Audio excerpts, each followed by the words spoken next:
YouTube, what's good, man? It's your boy Darian, and I have it in hand. The newest one from Giorgio Armani. This is Acqua Di Gio Parfum, aka Acqua Di Gio Profumo Parfum. Hey, man, listen. It's another flanker, but I do have it in hand. It does smell good, but we're about to talk about it, man. I'm Darian, the Bowtie Fragrance Guy. I talk about fashion and fragrance on this channel. So if you're into fashion and fragrance, man, I hope you won't mind subscribing. Make sure you hit the bell icon as well, so that way when I upload a new video, you'll be one of the first people to get notified. So I'm going to be talking about this fragrance today, the newest release from Giorgio Armani, Acqua Di Gio Parfum. Okay, and I'm going to kind of compare it to the original. Well, not the original. I'm going to compare it to Acqua Di Gio Profumo. And there's a reason that I'm doing that. You probably have heard by now. But I just want to kind of give you guys my thoughts on the fragrance itself and, again, how it kind of compares to Profumo. So we're going to get into it. If you want to hear my thoughts, you know the routine. Keep it locked right here. Let's get it.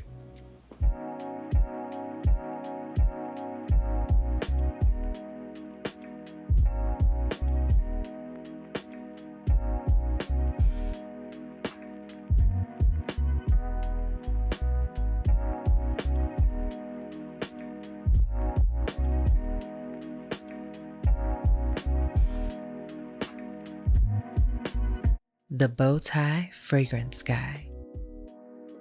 All right, guys, we're back. Thank you so much for keeping it locked in. Let's jump right into this video. First off, the presentation. The box, honestly, there's nothing to talk about here. All right, it's a white box with the name of the fragrance on the front of the box in black. All right, so pop the box. All right, so let's actually check out the presentation on the bottle. All right, of course, if you've seen Profumo, you've kind of seen this. It is very similar to in presentation to Profumo, although there is a gradient look on the bottle. So it goes from black to kind of a gray and then almost a clear hue here at the bottom of the bottle. But again, yes, very reminiscent to Acqua Di Gio Profumo. Of course, if you guys don't remember, if you haven't seen it for some reason, this is Profumo. So here's the comparison of the two. All right, side by side. Very similar bottle presentations. Almost identical. All right. So that is the bottle. And so what does it smell like? Well, again, they're very similar in the scent DNA. When I smelled it, the first thing I thought was, oh, I smelled this before. Yes, Profumo.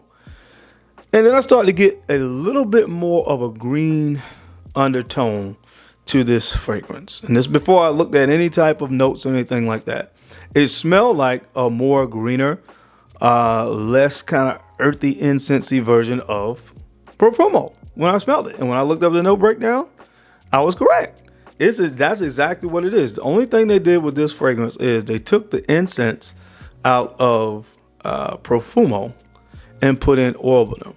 And to me, to my nose, the Orbinum is coming off very green in this fragrance. So if you look at the note breakdowns, one says sea notes, one says marine notes. Really, that's the same thing. Honestly, it's almost a play on words. So that kind of marine, sea aquatic kind of vibe that you get from Profumo, you get it from Acqua Di Gio Parfum as well.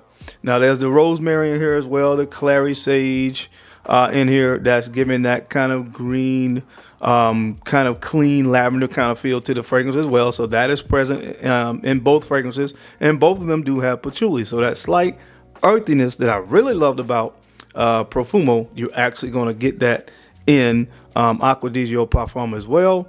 And like I said, honestly, the only difference is they took the incense out of this particular fragrance and replaced it with Orbinum. And Orbinum can kind of have different facets depending on how it's used, what variety of Orbinum is used, and honestly, of course, what it's paired with. But to me, it kind of goes along with that kind of green theme in this fragrance that is established in the opening of the fragrance with the violet leaves in here. So that's really, in a nutshell, what the fragrance smells like. So honestly, if you smell Profumo, you kind of smelled Acqua Di Gio Parfum as well. Now, guys, you know how I feel about the whole flanker thing, all right? But that's kind of sort of where we're headed with the designer fragrance market. Every big designer brand is coming out with nothing but flankers. Azzaro, the Wanted line, has another flanker out there. Okay. Spice Bomb has Spice Bomb Red, Infrared, EDP. We had the EDT last year. I mean, it's just, it doesn't stop. But this Acqua Di Gio line of fragrances is one that I bite the bullet on. Just like with the YSL fragrances, I kind of bite the bullet with certain brands. Chanel, like if they came out with Blue Day Chanel Elixir, which is probably coming one day, I'll probably bite the bullet and get it. But I will tell you guys, for the average consumer out there, I did it because I'm a reviewer. But if you have Profumo, this is redundant, especially at the price point, because this small 2.5 ounce bottle retails, get ready, for 160 bucks. $160 for a 2.5 ounce bottle of a fragrance that smells 90% similar to another fragrance from the same line. I don't even remember what the 4.2 ounce costs. I think it's 180, 190, somewhere in that range. Ridiculous. So it smells great. I've always said Profumo is my favorite from this particular line of fragrances, the whole Acqua Di Gio collection of fragrances. But at 160 bucks, guys, if you got Profumo, you don't need this. All right. You do not need this unless you are somebody that reviews fragrances or just a hardcore lover of this line of fragrances or just a collector in general. Outside of that, you do not need this if you have Profumo. That's just, my honest opinion about it. Same occasions, same, kind of similar versatility to Profumo and the whole nine. Like I said, there's just really one noticeable difference to my nose as far as the note breakdown and the scent profile, but it's almost essentially the same thing. For 160 bucks, it's crazy. But that's what we've been seeing with designer fragrance brands. The designer fragrance market, that's why I haven't really talked about them that much. I'm not a niche snob or anything like that, but I want something different. And I keep saying that, but this is what we keep getting. And again, not knocking this fragrance. I love it. I love it as much, honestly, as I love Profumo.